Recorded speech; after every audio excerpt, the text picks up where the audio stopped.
All right, you guys. So we are back. On est back pour un autre épisode. Aujourd'hui, encore une fois, nouvel épisode, nouvel invité. Quelqu'un que je pense que vous allez encore une fois apprendre beaucoup dans le domaine de l'immobilier. Un ami de longue date. On était au secondaire ensemble. Un joueur de hockey back in the days. Un grand athlète qui maintenant fait des grandes choses en immobilier, dans le domaine de l'entrepreneuriat. Quelqu'un de très discipliné qu'on voit beaucoup sur les réseaux, très actif. Donc, sans plus tarder, guys, puis plus tard, on va parler de tout ce qui est YouTube et tout ça, là. Mais sans plus tarder, on va accueillir mon boy, Dion. Comment ça va, bro? Super, et toi? Merci beaucoup, Dorian, premièrement, pour l'invitation. Grandement apprécié. Ça va super de ton côté. Ouais, ça va super, super. Comme je te dis, on s'est parlé un peu sur Insta. Tu sais, je vois comment tu avances, je vois tu bouges, tu fais la différence dans ton domaine. Puis c'est ça qui est important quand j'invite des gens sur le podcast, des gens qui sont dans leur domaine, qui font la différence, qui sont actifs, qui défient les normes. Je t'ai vu aller, je me suis dit, il faut que j'ai Dion sur le podcast. Donc, te voici. Merci d'avoir accepté. Plaisir, plaisir. Merci pour l'invitation encore une fois. Yes. Puis dans le fond, pour les gens qui ne te connaissent pas, est-ce que tu peux t'introduire, Dion Jean-Claude? C'est qui? Qu'est-ce que tu fais? Donne-nous un peu ton background, comment on peut dire ça comme ça. Yes, au fond, moi, de mon côté, comme Dorian l'a mentionné, à un jeune âge, je joue au hockey. Comme n'importe quelle personne, je pense qui commence le sport, on a la vision d'atteindre la Ligue nationale ou encore le pro, le niveau pro plutôt.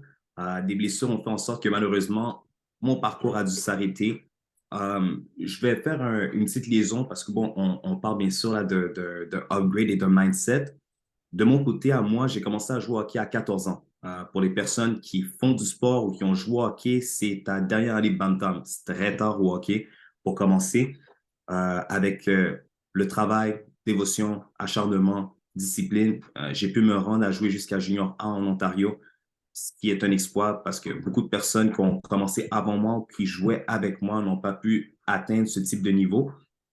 Malheureusement, la blessure m'a empêché de continuer. J'ai eu deux claquements à la cheville qui m'a arrêté. Mais malgré tout ça, la discipline, les choses que j'ai appris au hockey ont fait en sorte que j'ai pu continuer à persévérer au niveau de ma carrière. À la base, je voulais devenir un avocat au niveau là, des droits des affaires. Et puis, volte-face, changement de direction totalement après avoir vu plutôt que c'était pas pour moi ce que je pensais qu'il allait être. Tu sais, souvent, on est là, on regarde Suits, etc. Et puis là, tu es motivé demain, là, je veux être un avocat, je veux être un avocat.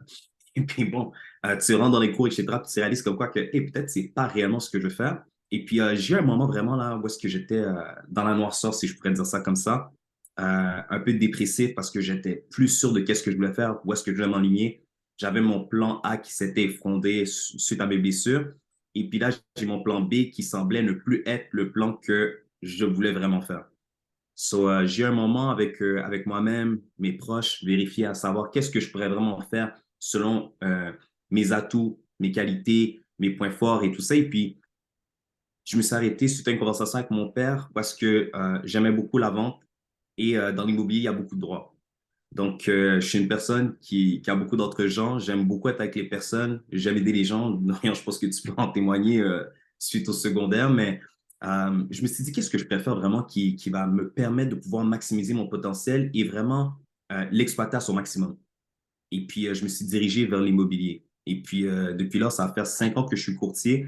Je suis en amour avec qu'est-ce que je fais. C'est ma passion, pouvoir aider les gens à réaliser des projets. Des fois, c'est le projet d'une vie. C'est vraiment un accomplissement, une satisfaction totale pour moi. Yeah.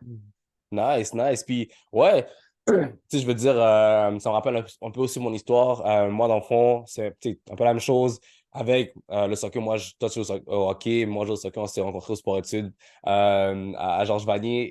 Et moi, c'est un peu la même chose. Je suis allé en Europe pour jouer au soccer. Puis éventuellement, les choses n'ont pas tourné comme je voulais. Mais je pense que quand tu as un background d'athlète, tu as toujours beaucoup d'athlètes ont ce désir de comme vouloir défier les normes, aller dans un comment je peux dire, dans un emploi ou beaucoup d'athlètes se redirigent vers l'entrepreneuriat justement parce que ça leur donne ce sentiment de Le chaque jour se défi. lever puis aller chercher quelque chose. Yeah. Euh, puis je pense que quand tu es un athlète, tu as ça en toi de pas juste vouloir être dans un travail régulier. Tu vas aller défier les normes, tu veux pouvoir mettre ta discipline, tout ce que tu as acquéri avec ton sport, tu veux pouvoir le mettre dans quelque chose, dans ta carrière et quand même aller chercher ce grit, comme on dit en anglais, you know? Yeah. Ouais. Pour toi, qu'est-ce que, tu sais, on va parler encore, on va retourner vers un peu ton background tantôt, mais pour toi, être un athlète, comment tu sens que ça t'a aidé dans ta carrière, ce que tu as appris en tant qu'athlète? Comment tu sens que ça t'a aidé en tant que courtier aujourd'hui? C'est la discipline, vraiment là, premièrement. Puis, je dirais, en tant qu'athlète, oui, mais également, tu l'as mentionné toi-même, on était au sport-études. On devait gérer deux choses en même temps, c'est-à-dire que oui, tu dois gérer ta carrière d'athlète, mais également, tu dois gérer tes études. Et pour les personnes qui vont pouvoir relate avec nous, qui sont allées à Georges Vanier, le système modulaire, c'est pas pour tout le monde. Ça te demande une discipline hors norme. Il faut vraiment que tu sois discipliné, tu as des échéanciers, puis je pense que ça, c'est ce qui a fait en sorte aussi que ça aide, parce que au niveau du sport-études, tu savais, ça, mettons, tu n'étais pas à jour dans tes travaux, tes dates, examens, etc., tu ne pouvais pas jouer le sport, malheureusement. Donc, je pense que ça m'a vraiment donné une discipline, mais en même temps, ça m'a donné cette faim, cette soif, je dirais, de toujours vouloir dépasser mes limites à chaque année, essayer d'atteindre un autre niveau. Et puis, ça, c'est la compétition, comme tu l'as dit, le grit, mais c'est la compétition également qui est in en toi, qui coule dans tes veines, qui fait en sorte que tu veux toujours être meilleur.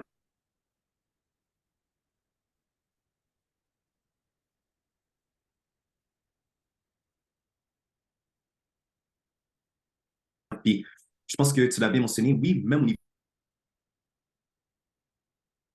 Et puis, quelque chose que je me suis dit avant de me lancer full-time en immobilier, c'est qu'il y avait des objectifs que je voulais atteindre, même à mon 9 à 5 que je faisais à la banque.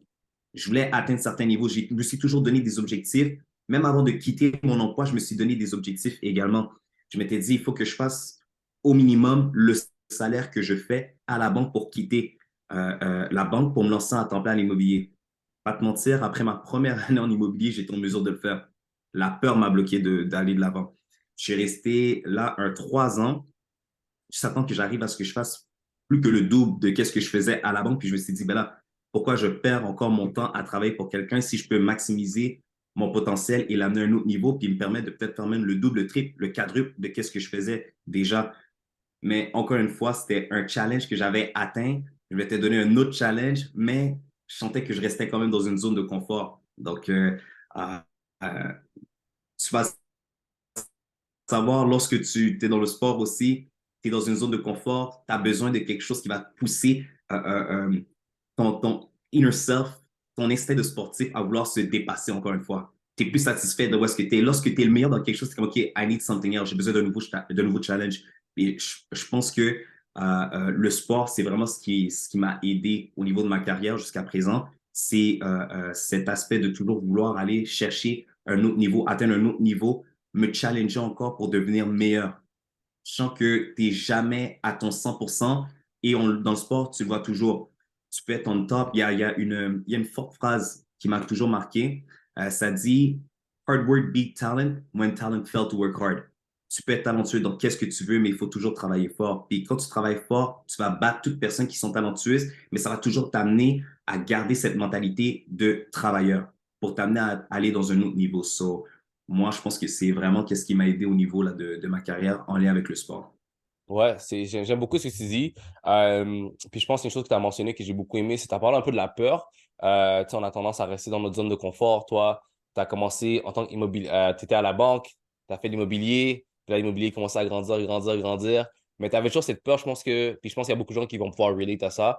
On a toujours cette peur, c'est de vouloir rester dans une certaine zone de confort.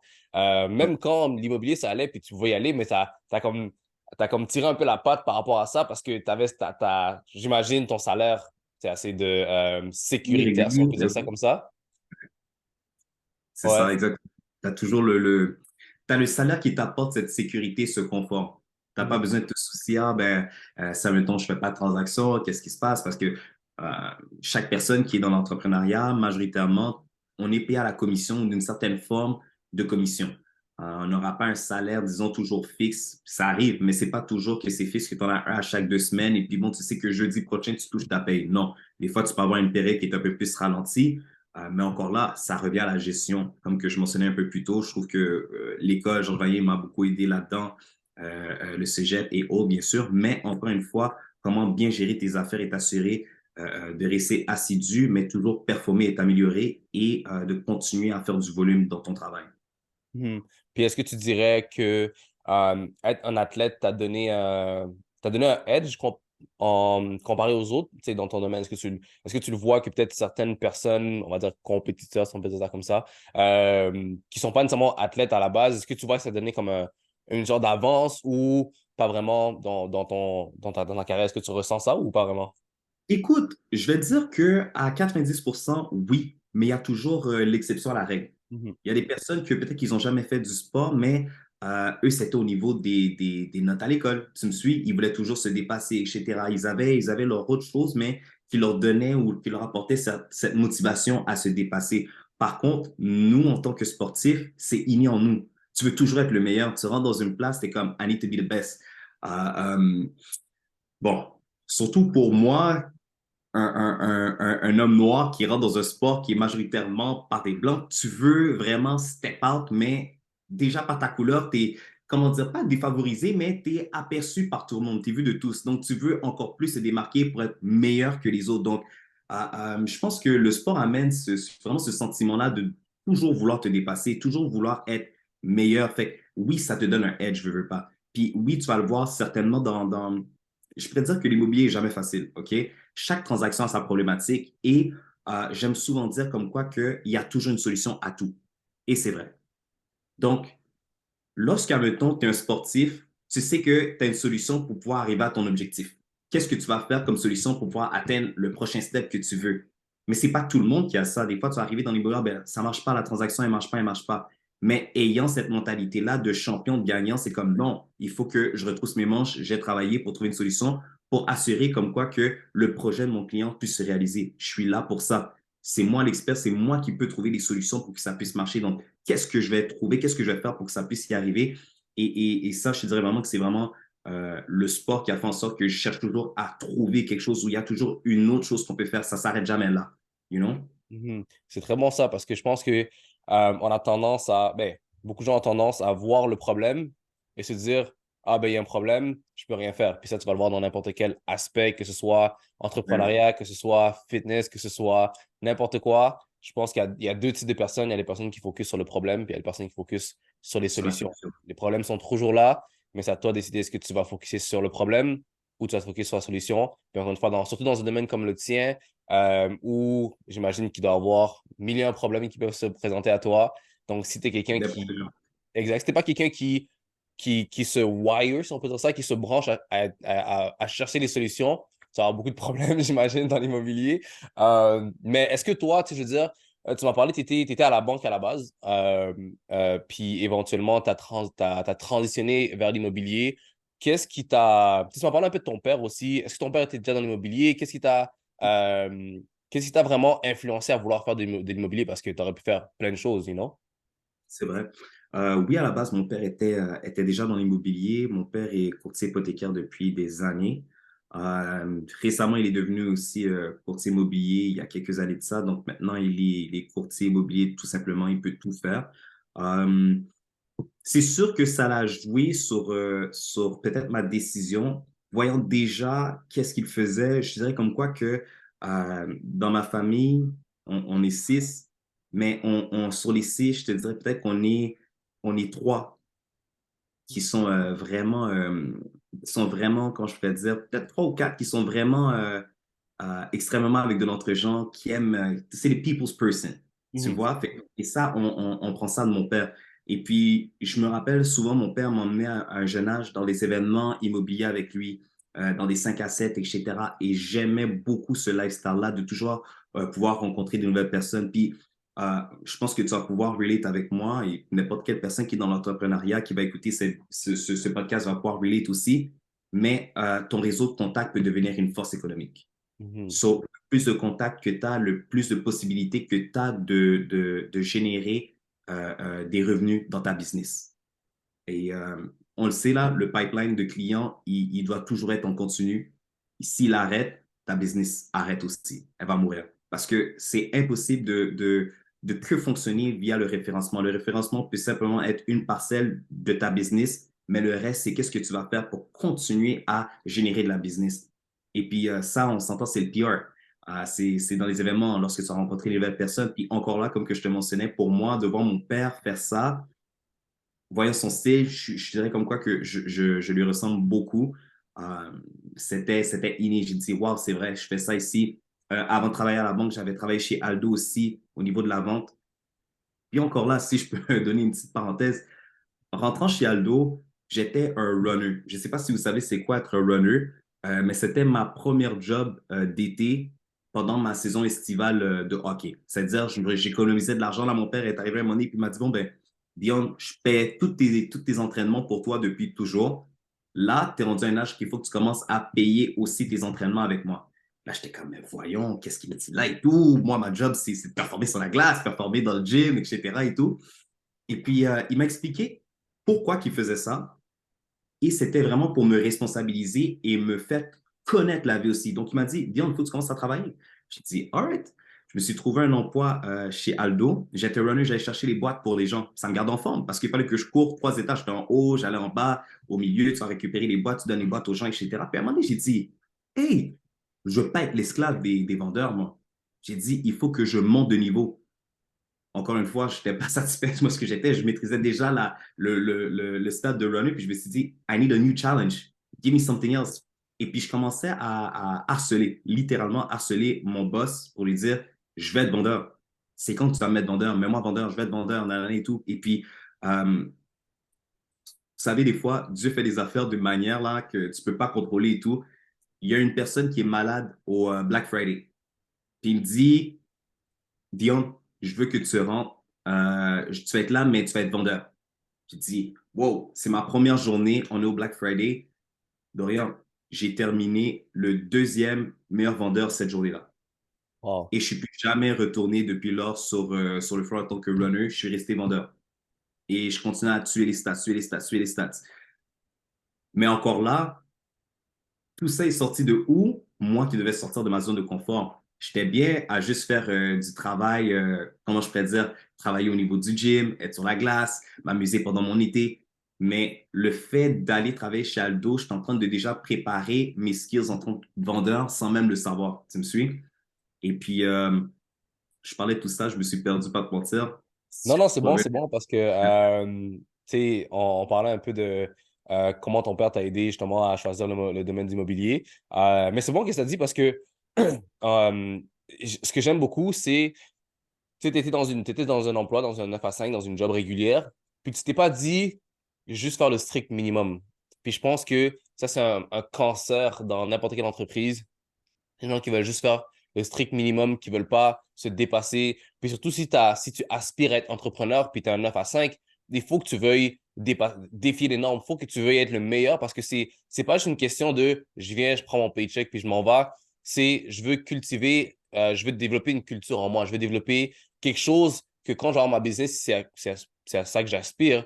Je veux développer ces habitudes-là pour que quand j'ai ma business, j'ai mon entreprise, peu importe, j'ai déjà l'habitude de faire plus qu'on en demande parce que dans l'entrepreneuriat, que tu as dit, ça ne pardonne pas. Tu peux pas juste te permettre de faire le strict minimum. Donc, je pense qu'il y a beaucoup de gens qui veulent être entrepreneurs, mais juste dans leur 9 à 5 régulier, ils se, ils se, ils se satisfait par le strict minimum. Alors que non, il faut que tu ailles et que tu te défies, il faut que tu défies les normes. Comme toi, tu as dit, tu as challengé ton boss, tu as dit, moi, je vais être vendeur.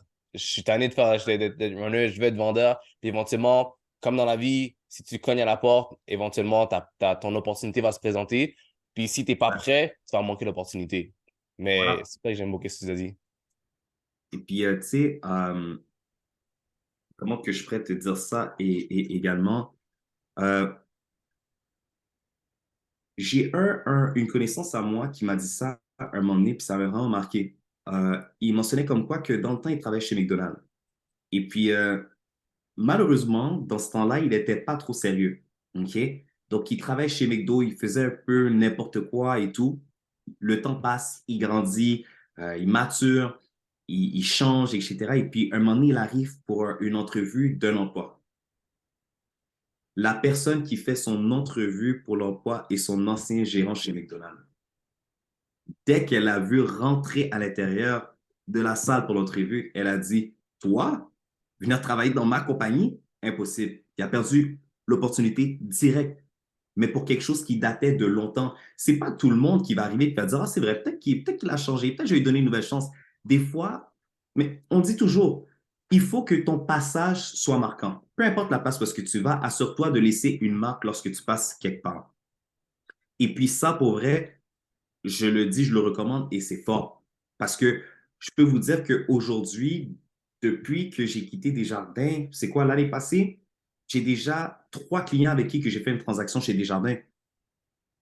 Ils sont encore là-bas, ils travaillent. Mais qu'est-ce qui a fait ça? C'est qu'ils étaient au courant du travail que je faisais chez Desjardins. J'aurais laissé une belle image, une belle marque de ma personne qui a fait en sorte que dès que je me suis lancé là-dedans, ils n'ont pas hésité à venir me revoir pour utiliser mes services. Ils savaient déjà quel type de personne que j'étais et ma manière de travailler. Ils ont dit, s'il travaille de même pour cette job-là, comment il va travailler encore plus pour sa propre compagnie à lui? 10 fois mieux, n'est-ce pas? Et j'aurais pu peut-être perdre ces clients-là, ça me tombe, je suis arrivé, puis bon, je serais allé chez Desjardins, j'aurais travaillé et tout, et puis là, bon, ben, next thing you know, je fais le strict minimum, je fais pas plus, je suis pas impliqué dans les affaires et tout, ben les gens, je fais comme, lui qui va aller faire l'immobilier, t'es malade, toi, je vais pas aller le voir, pourquoi je vais voir lui? Je connais une autre personne qui fait ça aussi, là, nanana et tout, qui a plus d'expérience, laisse-moi aller le voir. Mais des fois, ton passage est tellement marquant que les gens n'ont pas le choix d'utiliser tes services ou de revenir vers toi. Mhm. Ouais, j'ai beaucoup se dit, il y a une pensée qui me venait par la tête, j'ai complètement oublié c'était quoi, mais je pense que, en général, ouais, en général, juste être une bonne personne, ça va t'ouvrir des portes. Juste être quelqu'un qui care about les gens, à propos des gens, dans ta job ou autre, ça va t'ouvrir des portes. Puis je pense que, tu sais, on parle de réseau. J'avais justement, il y a peut-être 3, 4 épisodes, j'avais un courtier immobilier du Mexique qui était avec moi, puis il parlait de l'importance de bien traiter les gens, puis d'avoir un bon réseau de contacts. Puis c'est ça dans la vie, je pense que c'est care about people more than more than you care about money. Parce que je pense qu'il y a, tu sais, il y a beaucoup de gens qui ils aiment l'argent, puis ils utilisent les gens pour faire de l'argent, alors qu'au contraire, c'est aimer les gens, puis utiliser l'argent pour prendre soin des gens. C'est utiliser ta job pour prendre soin des gens, que ce soit des clients ou autres. Puis à la fin de la journée, ça va te revenir parce que quand tu vas te lancer dans autre chose, comme tu as dit, ben les gens, ils ont une belle image de toi. T'as bien traité les gens, puis après, ils veulent bien sûr faire affaire avec toi, donc super. Tu as parlé aussi, encore, j'ai retourné un peu à ton père une dernière fois, juste parce que je pense que c'est important en tant qu'homme d'avoir une image paternelle qui nous aide. Puis de ce que je peux comprendre, tu as une belle relation avec ton père. Comment tu sens que avoir une image paternelle comme ça t'a aidé en tant que personne, en tant qu'entrepreneur, en tant qu'athlète? Comment tu sens que ça t'a aidé d'avoir une image paternelle qui est là pour te soutenir puis te montrer comment être un meilleur homme, si on peut dire ça comme ça? Écoute, je vais prendre même cette opportunité-là pour parler à toute personne, admettons, qui n'aurait pas de relation avec leur père, pour peu importe la situation. Moi, dans mon cas, mes parents se sont séparés, j'avais 5 ans. J'ai passé de 5 jusqu'à 15 ans avec ma mère. Donc, je voyais mon père une fin de semaine sur deux. OK? Dans les temps, là, les normes, là, au niveau là, de la garde partagée, là, c'était un peu différent et tout. Là. Aujourd'hui, je vois qu'il y a plusieurs formats. Tu peux faire 3 jours, 2 jours, back and forth, tu vois les deux la même semaine. Moi, c'était pas comme ça at all. Euh, donc, à partir de 15 ans, j'ai commencé à habiter avec mon père et de voir de 15 ans jusqu'à aujourd'hui comment que cette image paternelle a pu faire une différence dans mon cheminement en dit beaucoup. Parce que je vous dis, ça n'aurait pas été peut-être de ce changement, j'aurais peut-être été un gars de la rue. Comme que je vous dis, là, c'est à 14 ans que j'ai commencé à jouer au hockey. Euh, L'année d'après, j'ai habité avec mon père. On a tellement mis de travail ensemble. Puis c'est sur ça que je vais mettre l'emphase, c'est la synergie de père-fils. L'exemple que mon père me montrait, les choses que mon père me montrait, juste par même, des fois, c'est pas simplement avec des paroles ou des choses qu'il m'a enseignées, mais juste par les actions. Mon père est vraiment une personne d'action. Il n'est pas une personne qui va parler beaucoup, puis si tu ne lui demandes pas de questions, il ne va pas t'en donner plus. Il veut que ça vienne de toi, puis c'est bon. Et je te dirais comme quoi que cette image-là de mon père, que j'avais une personne qui a beaucoup de succès, m'a beaucoup aidé. Par contre, la chose la plus importante, malgré que mon père a énormément de succès dans ses entreprises, Mon père ne m'a rien donné, comme qu'il aime bien dire, tout cru dans le bec. Mon père est courtier immobilier aussi, mon père est courtier hypothécaire. Donc, mon père a pu me réfiler plusieurs clients en hypothèque pour que je puisse faire leur achat immobilier, n'est-ce pas? Mon père n'est pas comme ça. Mon père m'a dit, je vais te montrer comment aller pêcher. Comme ça, lorsque tu auras des problématiques où je ne serai plus là pour te nourrir, tu seras en mesure d'aller pêcher pour te nourrir toi-même. Parce que si je te donne tout cru dans le bec, tu ne vas jamais apprendre comment retrousser tes manches, te démerder pour travailler, pour aller atteindre les objectifs que tu veux. C'est la même chose que dans le sport. Je t'ai aidé financièrement pour que tu puisses atteindre certains niveaux, mais je n'étais pas sur la glace ou encore dans la salle de gym pour m'entraîner à ta place. C'est toi qui le faisais. Aujourd'hui encore, on va reprendre le même format. Je vais te montrer les affaires, je vais être ton mentor, je vais te guider. Cependant, le travail, c'est toi qui vas le faire. Il faut que tu apprennes à travailler par toi-même. Et pour revenir à mon point, si vous avez peut-être problématique avec vos parents, cherchez à régler les problèmes parce que cette image, cette figure paternelle, ou ça, mettons, c'est pas possible, trouvez-vous une figure paternelle pour pouvoir avoir un exemple de comment prendre soin de votre foyer, comment prendre soin de votre femme, copine, enfant, juste en tant qu'homme en général. Avoir cette image-là est importante et ça peut faire une grande différence pour beaucoup de personnes. Et puis pour moi, qu'il a eu simplement vraiment qu'à 15 ans, mais réellement là, le goûter on a day-to-day, je peux voir la différence que ça peut faire. Fait que ça, mettons, vous avez pas, votre père n'est plus présent, peu importe, vous pouvez même trouver une personne qui va vous donner cette image paternelle, il n'est pas trop tard. En l'espace d'un an, cette personne peut changer votre vie. Mhm. Wow, wow. Excellent. Puis j'adore ce que tu dis parce que je pense que c'est quelque chose qu'on a beaucoup besoin, surtout dans les temps qu'on vit. C'est le genre de division entre hommes et femmes et tout ça. Puis il y a comme ce désir d'avoir une figure masculine, paternelle. Puis je pense que c'est important. En tant qu'homme, on a besoin de ça. Mais ouais, j'adore ce que tu dis. Parle-moi un peu aussi maintenant de juste aussi, maintenant, toi, tu es courtier immobilier. On va parler un peu de ton domaine. Qu'est-ce que tu fais exactement? Est-ce que tu peux, pour les gens qui ne savent pas un peu c'est quoi ton domaine, qu'est-ce que tu fais exactement? Est-ce que tu aides juste les gens à acheter des maisons ou tu fais autre chose? Tu fais quoi exactement? Ben, au fond, mon travail est vraiment d'aider les personnes à réaliser leurs projets immobiliers. OK? So, c'est pas juste d'arriver, puis comme qu'on le voit à la télévision, dans les shows, OK, ben viens-t'en, je vais te montrer telle maison, regarde comment le comptoir est vraiment beau, comment si, nanana et tout. Ça va vraiment plus loin que ça. C'est une expertise qu'on a pour vraiment conseiller notre client le mieux que possible pour qu'il puisse faire une bonne acquisition. So, c'est un processus qui commence avant même les visites. J'aime bien rencontrer mes clients 5 à 6 mois à l'avance pour qu'ils puissent préparer leur situation financière. Je les réfère à des personnes, que ce soit courtier hypothécaire, planificateur financier, pour qu'ils puissent être prêts du jour lorsqu'ils vont faire leur achat. Beaucoup d'erreurs que les personnes font, c'est qu'ils vont venir de manière précipitée. Si prêt, je suis prêt, je suis prêt, je veux faire un achat. Après ça, ils sont déçus. Mais c'est un projet. Et n'importe quel projet demande préparation. Donc, dès là, commence ce travail de courtier immobilier, t'aider à te préparer pour faire l'acquisition de ta première propriété, un investissement ou encore un cinquième, sixième achat. Même lorsque ce n'est pas ton premier, il y a toujours une préparation, un processus à suivre pour faire une acquisition immobilière. Et ça va de même pour la vente de ta propriété. Donc, oui, on voit le beau, le flafla, réseaux sociaux et tout ça, mais c'est un travail qui est fait à l'interne qui est colossal. C'est de préparer, comme que je mentionnais tantôt aussi, trouver des solutions. Des fois, avant même que la personne soit qualifiée pour aller faire un achat, il y a des embûches. Tu dois être là en tant que courtier pour aider ton client à sortir de cette embûche-là et lui permettre vraiment d'être prêt pour atteindre l'objectif qui est de réaliser son projet. So, um, pour revenir peut-être à qu'est-ce que tu disais, c'est l'accompagnement de A à Z au niveau de la préparation financière, la qualification, par la suite les visites, du moment qu'on a trouvé la propriété, c'est la préparation aussi de l'offre d'achat, c'est des contrats légaux, donc c'est pas n'importe quoi, tout ce qui est inscrit dessus est très minutieux et là on revient encore au droit, ce que j'aimais aussi beaucoup avec pour la façade que je voulais être avocat et tout, et par la suite, tu as l'inspection, toutes les autres affaires, mais il y a un service aussi après achat, après vente. Moi, je dis qu'en tant que courtier, ton travail ne s'arrête jamais. Un client peut te revenir 2 ans, 3 ans plus tard, il y a une problématique, c'est toi la personne à qui il va penser. Et il faut toujours que tu sois présent sur c'est un travail continu.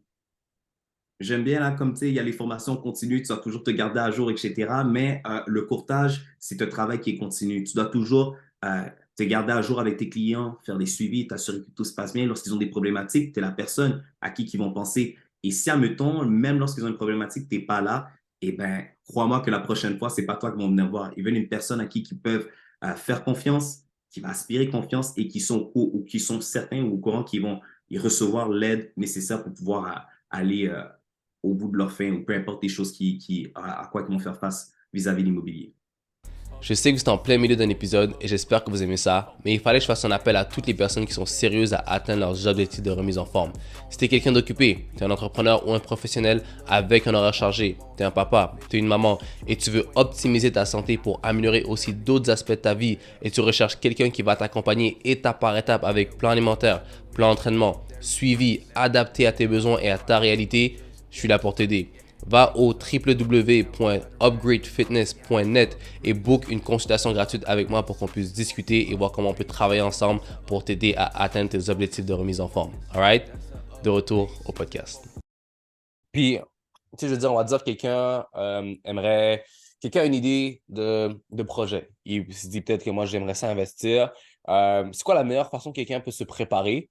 Tu sais, c'est sûr qu'il doit se contacter peut-être un courtier immobilier comme toi ou d'autres courtiers hypothécaires et autres. Mais est-ce qu'il y a des choses que quelqu'un peut faire avant ça juste pour s'assurer que pour limiter les risques d'embûches ou de dégâts ou des choses comme ça, est-ce qu'il y a des choses que les gens peuvent préparer à l'avance? Bien sûr. Moi, je dirais comme quoi que, premièrement, ce serait de commencer à mettre de l'argent de côté. OK? Si, admettons, cette option n'est pas possible pour vous, vous avez des fonds, mais pas nécessairement de fonds, il y a des solutions. Et c'est là que le courtier immobilier va rentrer en ligne de compte pour vous donner les alternatives pour aller chercher la mise de fonds. Mais pas n'importe quoi, comme qu'on peut voir n'importe où sur les réseaux sociaux. Les amis, ne vous faites pas avoir ou ne mordez pas à l'hameçon dans les affaires que vous voyez tout partout sur les réseaux sociaux. C'est pas tout qui est vrai. Et il y a toujours, admettons, des petits bémols là-dedans. Donc, c'est vraiment important de savoir ces bémols-là pour ne pas justement avoir peut-être une situation qui va arriver dans 2, 3 ans ou etc. Donc, euh, je dirais vraiment, c'est de connaître le projet que la personne, ben, cette personne-là doit connaître son projet. Dès qu'elle a son projet, si, admettons, on va donner l'exemple d'un investissement immobilier, c'est de connaître le secteur. Si vous ne connaissez pas le secteur dans lequel que vous voulez acheter, rencontrez un courtier immobilier qui connaît les secteurs. Il va vous donner vraiment les statistiques, que ce soit au niveau du taux d'emploi, le taux d'endettement, les personnes, admettons, OK, est-ce que les loyers sont vacants? Et oui, non. Comment ça se passe dans ce secteur-là? Quel est le salaire moyen dans le secteur? Ça te donne également quel type de clientèle que tu vas avoir dans le secteur auquel que tu veux faire ton acquisition et quel type aussi de locataires que tu vas avoir. Est-ce que c'est plus des personnes qui ont tendance à avoir des problématiques financières? Est-ce que c'est un secteur qui est en pleine efflorescence? Si oui, c'est bon pour toi. Tu veux toujours trouver une place qui va avoir de l'optimisation. Donc, ça, mettons, tu vas dans un secteur, tu veux qu'à proximité, il y a des services. Est-ce que la ville est développée? Tout ça, c'est des choses qu'il faut regarder. C'est pas juste, OK, je regarde la propriété, oui, c'est bon, les loyers sont bons, super, j'y vais de l'avant. Non, parce que peut-être que maintenant, tu as des locataires qui sont prêts à payer tel prix, mais si ce locataire-là part, est-ce que le prochain locataire va être en mesure de payer le même prix que celui-là? Mais tout ça se fait dans ton analyse. Donc, il y a une grosse analyse à faire pour se préparer avant de faire l'acquisition ou d'atteindre l'objectif de son projet immobilier à la fin. Et puis, pour tout ça, je dirais vraiment là, mettre de l'argent de côté, mais aussi il faut rencontrer les personnes nécessaires pour s'assurer que lorsque tu arrives pour faire ton acquisition, tu es prêt. Que ce soit un courtier immobilier, que ce soit un courtier hypothécaire, que ce soit un monteur en immobilier, un investisseur en immobilier qui s'y connaît déjà, les gens autour de toi, prends l'information. Toujours bon de prendre de l'information pour être vraiment le mieux, le plus que préparé pour lorsque tu arrives à faire ton projet. Tu sais que les joueurs qui vont venir t'aider à réaliser ce projet-là vont être prêts aussi pour t'aider. Mhm. Et je sais qu'avec tout ce qui se passe actuellement, il y a beaucoup de gens qui disent que l'immobilier, first, on va parler juste d'immobilier comme ça. Est-ce qu'il y en a beaucoup qui disent que c'est saturé, tu sais, avec les taux d'intérêt, ça devient compliqué. Comment toi, tu le vis en tant que courtier pour tes clients? Est-ce que tu vois que ça bloque beaucoup de gens à passer de l'avant au niveau de leur projet immobilier? Ou pas tant, c'est quoi puis si oui, c'est quoi les solutions que vous pouvez trouver peut-être en tant en équipe pour pallier à ce problème-là? Écoute, je vais dire la chose suivante. C'est sûr qu'avec la hausse de taux, ça peut peut-être venir limiter la capacité d'emprunt. de certaines personnes, certains clients ou peu importe. Est-ce que ça va empêcher? Pas nécessairement. Au contraire, on le connaît, on sait comment ça fonctionne. Lorsque le taux d'intérêt est haut, il y a moins de personnes qui sont, comment je peux dire, intéressées à aller sur le marché. Donc, dans ces moments-ci, c'est les meilleurs moments pour pouvoir négocier. On sort d'une période où est-ce que les taux étaient tellement bas, on sait qu'est-ce qui s'est passé dans les dernières années, la folie furieuse de l'immobilier, la crise de la surenchère. Les taux étaient plus bas, donc il y a plus de poissons dans l'eau, OK, pour justement essayer de trouver juste leur nid. Mais dans notre cas, nous, présentement, avec la situation de la hausse de taux, il y a moins d'acheteurs sur le marché présentement. So, c'est préférable pour les gens qui veulent acheter et qui avaient peut-être pas le 50, 60 000, 100 000 de plus à mettre, de pouvoir négocier, se trouver quelque chose. Et peut-être que oui, ça ne sera pas, disons, la belle maison que la personne voulait au tout départ. Par contre, le plus important, c'est de faire l'acquisition du bien. Même ça, mettons que tu commences avec quelque chose de plus petit, c'est un asset. Tu as un asset, tu as un bien qui prend de la valeur.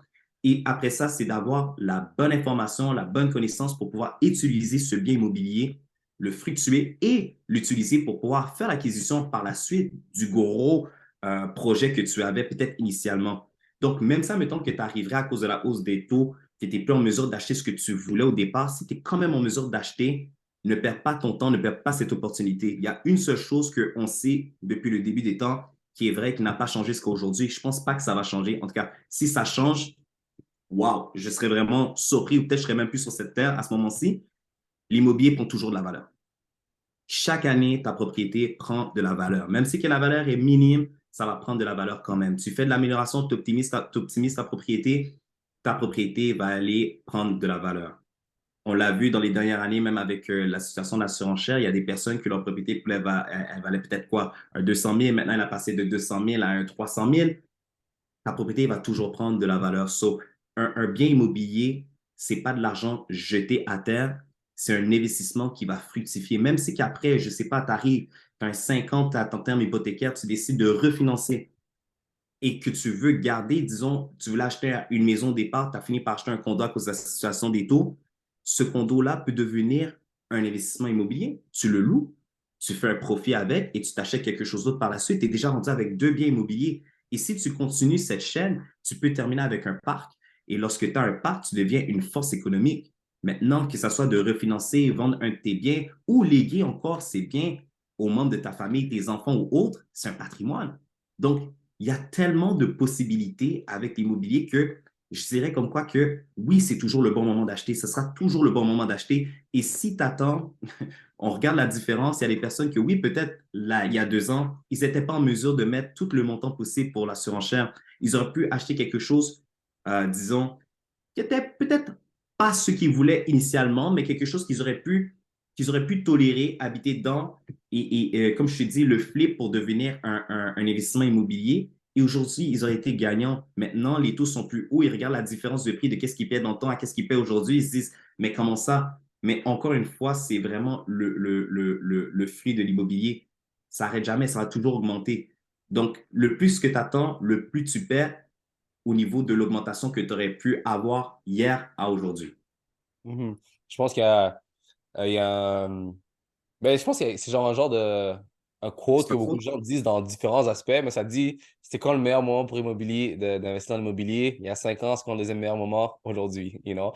Mais il y a plein de gens qui disent ça par rapport à plein de choses, mais ça me fait juste penser à ça parce que je pense que, comme tu as dit, beaucoup de gens veulent peut-être commencer à investir, mais ils attendent à cause des taux. Puis finalement, ils regrettent parce que, comme tu as dit, l'immobilier prend toujours la valeur.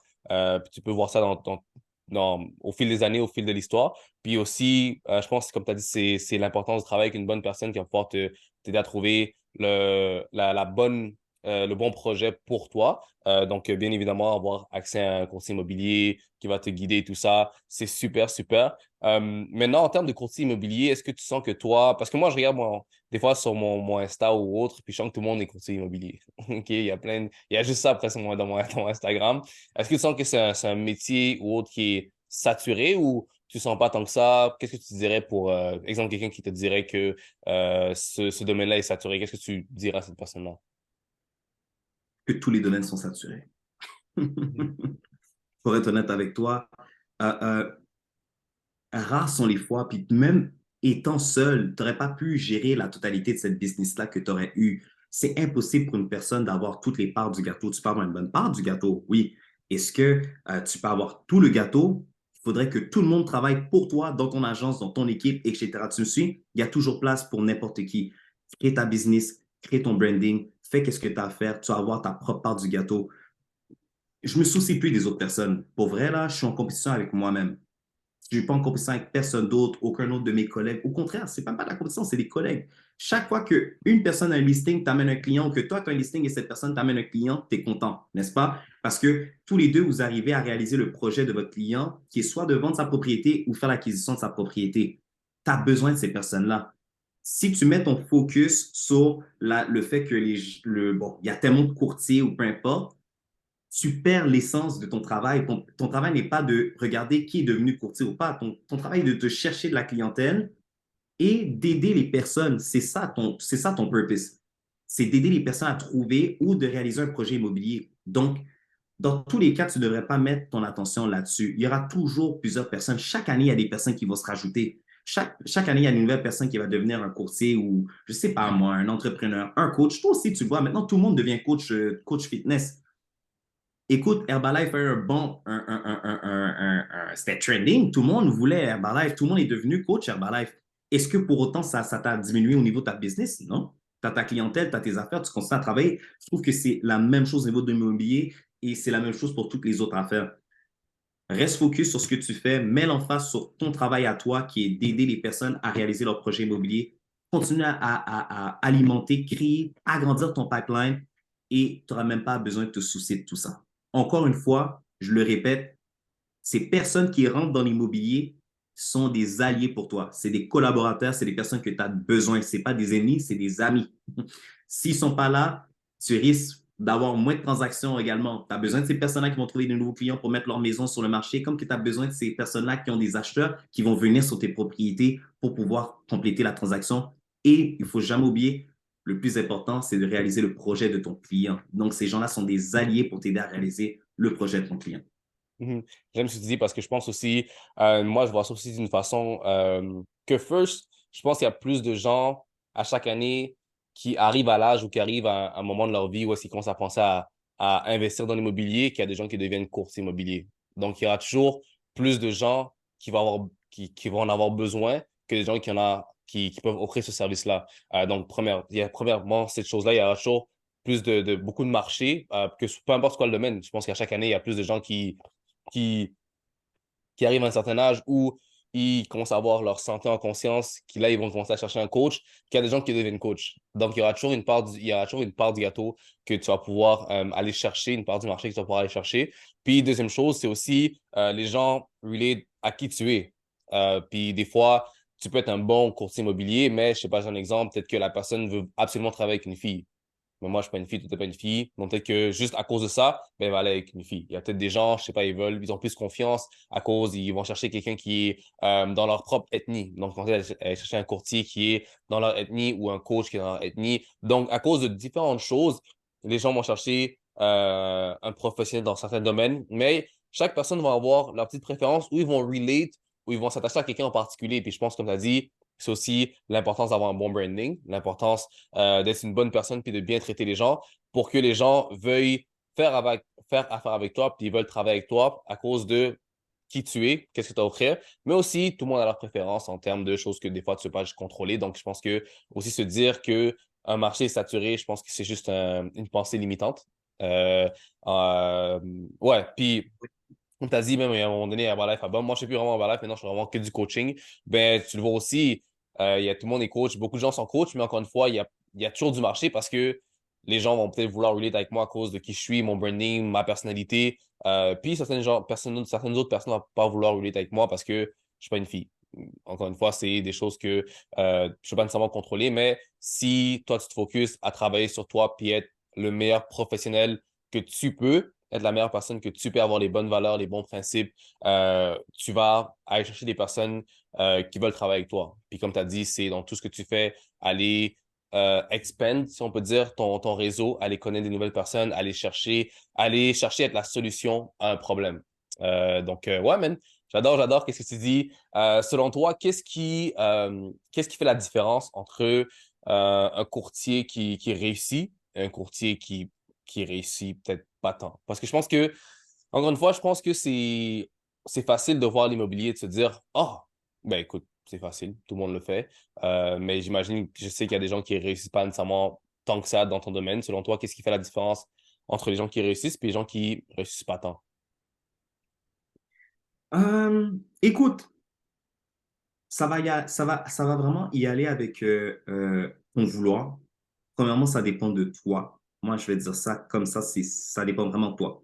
On l'a vu dans la dernière année, surtout suite à la pandémie, tellement de personnes qui ont décidé de ne pas renouveler leur permis de courtage. Ils ont pris la période forte, la pandémie, ça tombait de partout. Tu venais, tu avais un client qui sortait de là, tout partout, puis tu faisais des transactions. Tu n'avais pas tant de travail à faire, malheureusement, parce que c'était la période où est-ce que tout le monde voulait acheter ou vendre, right? Euh, et là, tu vois vraiment, lorsque tu arrives à l'étape, maintenant, c'est un retour à la norme, que j'aime bien dire. Il faut que tu travailles pour aller manger. Si tu veux mettre du pain sur la table, tu dois aller travailler. So, c'est pas pour tout le monde. Et c'est là que tu vois que pour certaines personnes, ils ont pas cette drive, comme qu'on parlait au début, cette grit qui va faire en sorte que, OK, aujourd'hui, je me répète, j'ai un horaire, j'ai un planning. Il faut que je suive mon planning pour arriver à tel objectif. C'est pas tout le monde qui a ça. Et deuxièmement, je te dirais, c'est le service. Si tu as un bon service, c'est impossible qu'on ne te réfère pas. Si tu as un bon service, on va te référer. Et si tu réalises comme quoi que personne, aucun de tes clients te réfère à quelqu'un d'autre, pose-toi des questions, regarde ta tâche, ta feuille de tâche, regarde comment tu fais tes affaires et peut-être c'est le temps pour toi de restructurer ta méthode de faire. Parce que ça veut dire comme quoi qu'elle ne fonctionne pas à un point que les gens ne te réfèrent même pas par la suite. Donc, je pense que le référencement en dit beaucoup sur comment que tu travailles. Et comme que je te dis, il y a une parcelle de ta business qui va venir par le référencement et l'autre parcelle qui va venir par ton travail que tu vas faire quand tu vas continuer à aller chercher de la clientèle. Mais si tu ne cherches pas de clientèle et que lorsque tu as des clients, ton service n'est pas wow et tu n'as pas de référencement, il faut que tu puisses aller chercher l'aide nécessaire ou les outils nécessaires pour te permettre de devenir meilleur. Et je dirais vraiment, c'est ça la différence qui fait que si oui ou non, tu vas être un bon ou pas. Et puis, bien sûr, dans le temps d'aujourd'hui, ton branding. Tu peux être pourri, on va se dire les vraies choses, tu peux être pourri, ton branding est A1, tu vas quand même avoir de la clientèle. Pourquoi? Parce que les gens ont été attirés par ton branding. Mhm. J'aime beaucoup ce que tu dis. Puis ce que j'entends beaucoup dans ce que tu viens de me décrire, c'est être soucieux du détail.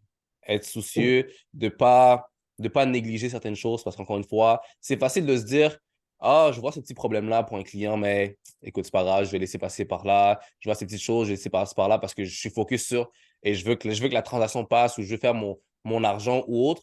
Et tu oublies de prendre soin du client, tu oublies de prendre soin de certains petits détails. Et comme dans le sport, comme dans tout, c'est ces petits détails-là qui font la différence par la suite. C'est les gens qui sont soucieux, qui font attention à chaque petite chose, qui ne négligent pas, qui se disent, hey, comme tu as dit, si j'ai pas de référencement ou autre, mais il faut que j'aille retourner peut-être à la base, voir comment j'opère au jour le jour, comment j'opère avec mes clients, comment j'opère dans ma business, comment je pourrais optimiser ça ou où est la faille qui m'empêche d'acheter des références, qui empêche que les clients m'amènent d'autres personnes. Donc, qu'est-ce que moi j'entends beaucoup, c'est être soucieux du détail dans ton domaine, en tant que courtier ou autre. C'est avoir you know, comme on dit, de ne pas négliger les petites choses que des fois, je pense que c'est facile de comme brush it off, comme on dit en anglais, you know. Il ne faut Euh, pas oublier non plus, hein. Je te dirais même que les gens vont le ressentir. Ça se ressent. Ça se ressent lorsque tu es là et que la personne travaille et qu'elle a besoin de cet argent-là. Tu vas se sentir un peu plus poussé vers quelque chose. Tu vas sentir que la personne n'est pas là pour les intérêts du client, mais pour ses propres intérêts. Ça se ressent sur le champ. Tu peux le ressentir avec une vente lorsque, admettons, tu vas avec un client sur une propriété, puis que là, tu as, le côté de l'autre côté qui va te vendre la propriété, mais comme personne n'a jamais rien vendu de sa vie. Tu me suis? C'est comme, OK, lui, il a poussé ça à un autre niveau. Quand tu ressors, ton client te dit, wow, lui, il veut vraiment vendre. C'est moche, c'est mauvais. C'est-à-dire que tu es trop pushy. en as trop de besoin. Mais ça, mettons que ton client te met une certaine pression ou autre, ça veut dire quand même, tu as quand même trop démontré que tu avais besoin de conclure ça tout de suite maintenant. Which is not good parce que tu fais passer tes intérêts personnels avant l'intérêt du client. Mhm, Yeah. très bon, très bon. Maintenant, j'aimerais ça qu'on parle un peu aussi. Je vois que tu t'entraînes, tu prends soin de Yeah. toi. Tu es quelqu'un d'actif. Je veux dire, tu étais un athlète avant. Maintenant, je vois que tu vas au gym, tu fais des cours de groupe aussi. Je pense que tu as un ami qui est entraîneur et tout ça. Euh, c'est quoi l'importance du fitness? J'aime toujours faire ce petit segment avec les invités. Comment tu sens que prendre soin de toi, tu sais, bien manger ou être actif ou être actif, comment tu sens que ça t'affecte dans ta carrière? Tu te sens bien. Moi, je veux dire ça comme ça, s'entraîner te fait te sentir bien. Tu sens que tu es en forme, tu sens que tu es actif. On va pas se mentir là. Tu t'entraînes pas simplement pour te maintenir en forme, tu t'entraînes pour bien paraître. Et lorsque tu t'entraînes et que tu as les résultats, ça se ressent dans ton aura. Tu comprends? Tout ce que tu dégages une certaine confiance. Euh, euh, euh, ça te fait un bien personnel à l'intérieur de toi aussi. Tu sais, se réveiller le matin tôt, défier ton sommeil, puis dire non, aujourd'hui, j'allais m'entraîner, puis tu vas t'entraîner, tu ressors de là, puis tu as fini ton entraînement, tu te sens bien, tu as une victoire. C'est pas une grosse victoire, c'est une petite victoire, mais si tu as plusieurs petites victoires comme ça dans ta semaine, c'est ce qui fait en sorte que au niveau de ta confiance, au niveau de ton estime de soi, tu grandis. Tu me suis? Puis je trouve que le sport fait beaucoup ça. Je joue encore au hockey. J'arrête pas, je joue au hockey minimum 2 fois semaine. Je vais au gym peut-être 4 fois semaine. Et je fais aussi du vélo. J'ai commencé à faire ça. Comme je te dis, moi, je suis une personne qui aime beaucoup les challenges. Je me suis dit, j'ai mon beau-père, mon beau-frère, ils ont des vélos de route, puis ils ont dit, OK, là, Dion, t'as pas de vélo de route, qu'est-ce qui se passe? J'ai dit, OK, les gars, ils me motivent, let's go. Je vais m'acheter un vélo de route. Je fais des 90 km maintenant. C'est malade. En peu de temps, mais je suis capable de le faire. Puis c'est toujours, encore une fois, je sens que lorsque tu t'entraînes, c'est pousser tes limites à un autre niveau. Chaque fois que tu es en mesure de pousser tes limites à un autre niveau, tu es gagnant. Parce que si tu es capable de le faire dans l'entraînement, tu es capable de le faire dans n'importe quelle chose de ta vie, ce qui entoure ta vie, ce qui entoure ton secteur de travail, peu importe, name it. Dès que tu es en mesure de pouvoir dépasser tes limites, c'est bon pour toi parce que ça te permet de grandir. Et après ça, de dépasser tes limites dans peu importe la sphère, tu seras en mesure de le faire parce que ton cerveau est déjà habitué à le faire dans plein d'autres choses. So, moi, j'utilise vraiment le sport, l'entraînement pour me dépasser en tout temps et bien sûr me tenir dans une bonne shape. Il faut que je paraisse bien. Exactement. Puis surtout dans le domaine du travail, tu rencontres beaucoup de gens. Tu es toujours en contact avec des nouvelles personnes. Puis justement, la personne que j'avais, il s'appelle Emmanuel, qui était sur le podcast, il a dit une chose que j'ai beaucoup aimé. Il dit, t'as seulement une chance de faire une bonne première impression.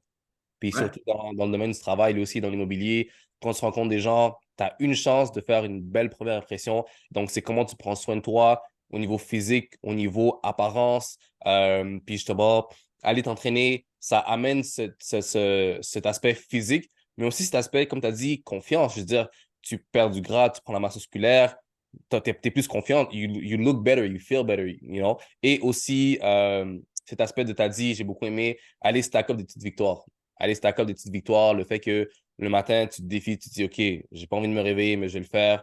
Tu prends cette même mentalité-là, puis tu l'amènes dans ta carrière. Tu te dis, même quand j'ai pas envie de faire ces petites choses-là, je vais le faire. Je vais stack up les petites victoires, je vais accumuler les petites victoires.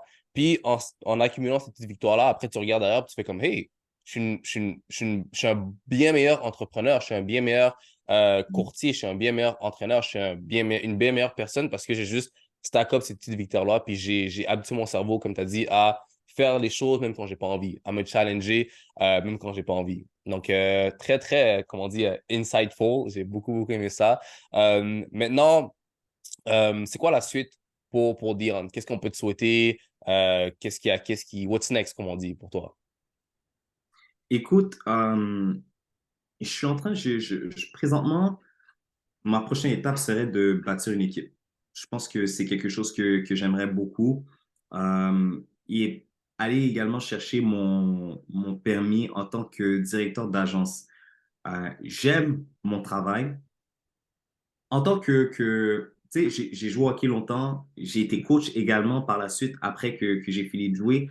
Et puis, le input que tu peux donner aux personnes pour qu'ils puissent s'améliorer, me rejoint énormément. J'aime beaucoup ça. J'aime ça, être là pour pouvoir aider les gens. Puis je me dis que je me verrais à une position d'être une personne qui est un directeur d'agence ou encore avoir mon équipe et puis de pouvoir aider d'autres jeunes courtiers ou des courtiers là, je peu importe, un courtier tout court qui aimerait grandir dans sa carrière et pouvoir l'aider à atteindre la prochaine étape.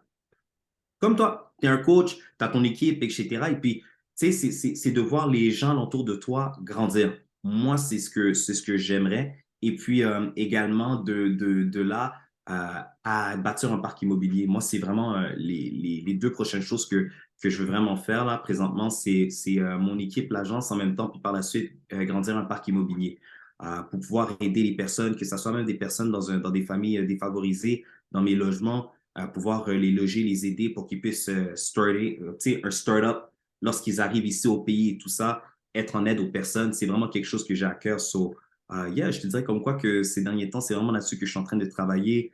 Je me suis affilié avec deux autres personnes pour pouvoir commencer à agrandir ce parc-là, quelque chose qu'on a déjà commencé, qu'on met en fonction. Et puis, par la suite, comme que je te dis, c'est vraiment au niveau là, de l'agence et de l'équipe. C'est des choses que je vais vraiment mettre mon accent dessus et que je dirais que prochainement, vous allez commencer à voir arriver. Yeah.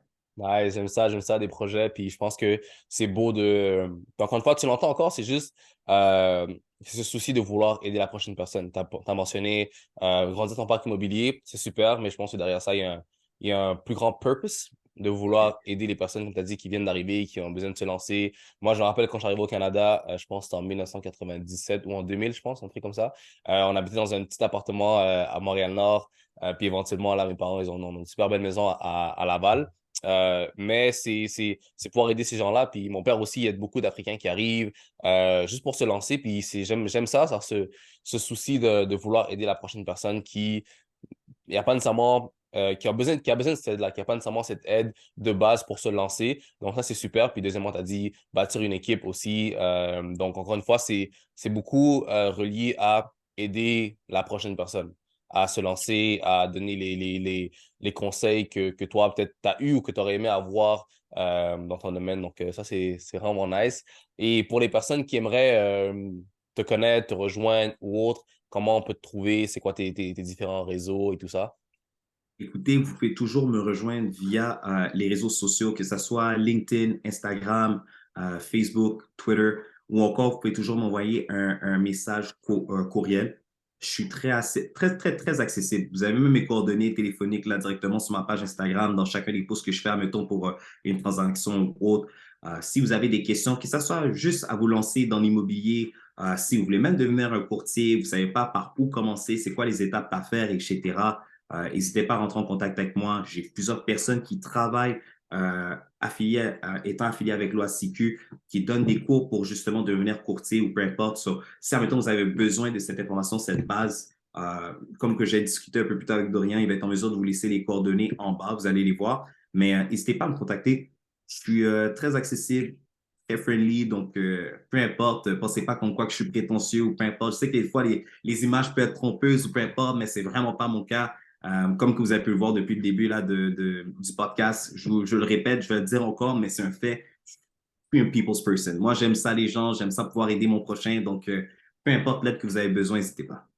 Yes, exactement. Puis, comme Diane a dit on va avoir ces différents liens dans la description, que ce soit sur YouTube ou sur les différentes plateformes Spotify, Apple Podcasts, tout ça. Donc, si vous avez des questions, vous allez pouvoir le rejoindre à travers ça. Est-ce que tu as une dernière chose, un dernier petit message ou quelque chose que tu aimerais laisser l'audience avec avant qu'on se laisse? Certainement, be great, be you. That's it. C'est, moi, si je peux dire deux choses là, c'est be great, be you. Be always involved. Vis pas pour les autres, dépends pas des autres, dépend. Bon, en tout cas, pour moi, étant un chrétien, j'ai la foi chrétienne, pour moi, c'est je dépends de Dieu. Par la suite, le travail, c'est moi qui dois le faire. Alors, l'opinion des gens va rien changer dans votre vie. Faites quelque chose. Au départ, les personnes vont peut-être vous critiquer, par la suite, ils vont commencer par par la suite, ils vont vous imiter. Lorsque tu es avant-gardiste, c'est comme ça que ça fonctionne. Les gens ont toujours une critique à dire sur toi.